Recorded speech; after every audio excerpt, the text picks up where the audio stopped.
Assalamualaikum warahmatullahi wabarakatuh. Bagaimana kabarnya anak-anak? Semoga kita dalam keadaan sehat walafiat ya. Hari ini kita akan belajar Al-Quran hadis surah An-Nasr. Sebelum belajar ada baiknya kita baca doa terlebih dahulu. Bismillahirrohmanirrohim. Rabbi zidni ilman warzuqni fahman. Amin. Pada pertemuan kali ini kita akan belajar Al-Quran hadis dengan materi surat An-Nasr. An-Nasr artinya pertolongan. Pernahkah kalian menolong sesama saudara? Pertolongan apa yang kalian berikan? Berbuat baik kepada sesama merupakan akhlak mulia. Allah memberikan pertolongan kepada orang yang berbuat baik.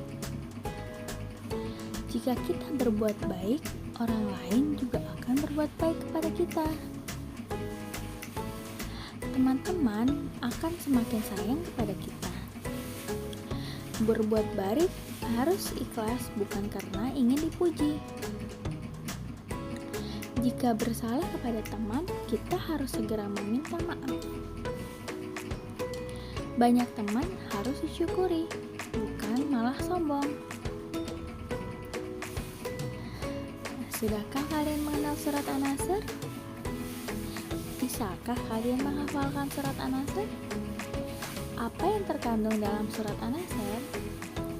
Ayo kita belajar bersama-sama ya. Kita belajar surat An-Nasr lewat nyanyian dulu. Dinyanyikan dengan lagu Naik Delman. Pada hari ini ku belajar surat An-Nasr. Aku anak istimewa, semangat belajar. Pertolongan Allah itulah arti An-Nasr. Kemenangan Mekah ialah isi ceritanya. Hai, tuk tik tak tik, tuk tik tak tik, tuk tik tak tik tuk. Tuk tik tak tik, tuk tik tak tik tuk. Ayolah semangat. Selanjutnya yang pertama, Bu Guru akan menjelaskan tentang surat An-Nasr. Surat An-Nasr artinya pertolongan. Surat An-Nasr adalah surat ke-110. Surat An-Nasr ada 3 ayat. Surat An-Nasr diambil dari ayat pertama. Surat An-Nasr turun di Madinah.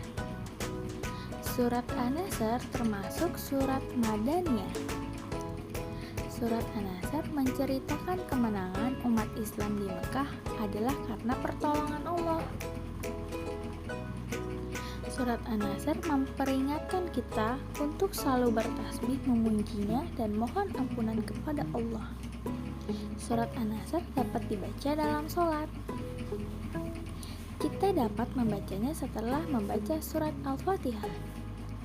Surat An-Nasr berisi tentang yang pertama, pertolongan Allah akan datang.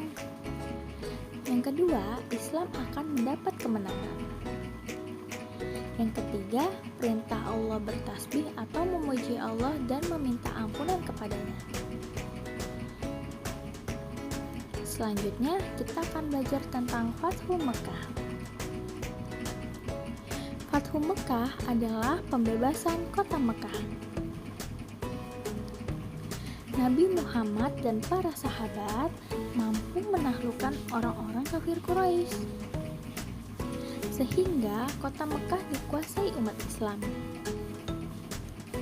Sebelum dikuasai umat Islam, di sekitar Ka'bah terdapat banyak berhala. Setelah peristiwa Fathu Mekah, semua berhala dihancurkan umat Islam.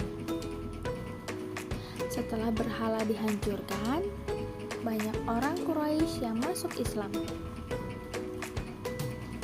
Peristiwa Fathu Mekah merupakan kemenangan umat Islam yang diceritakan dalam surat An-Nasr ayat 1-3. Selanjutnya kita akan melafalkan surat An-Nasr. Bismillahirrahmanirrahim. iza jaa nasrullahi wal fath. Apabila telah datang pertolongan Allah dan kemenangan. Wa ra'aitan nasa yadkhuluna fi dinillahi afwaja. Dan engkau melihat manusia berbondong-bondong masuk agama Allah. Fasabbih bihamdi rabbika wastaghfir innahu kana tawwaba. Maka bertasbihlah dengan memuji Tuhanmu dan memohonlah ampun kepadanya. Sungguh, Dia Maha Penerima Taubat. Perhatikan secara satu persatu atau per kata. Yang pertama, idza jaa, artinya apabila telah datang. Lalu, nasrullahi, pertolongan Allah, wal fathu, dan kemenangan, wa ra'aita, dan kamu melihat, an-nasa, manusia, yadkhuluna, masuk, fi dinillah, agama Allah, afwaja, berbondong-bondong.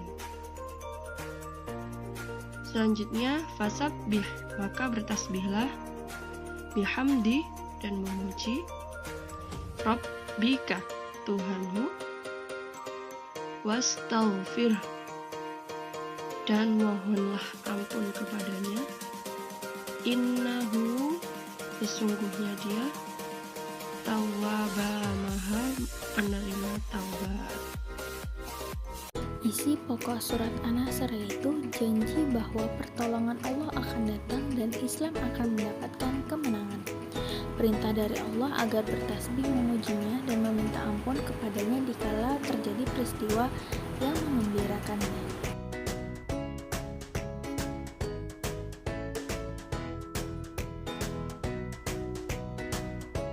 Terima kasih anak-anak, selalu jaga kesehatan ya. Sampai jumpa di pembelajaran selanjutnya. Wassalamualaikum warahmatullahi wabarakatuh.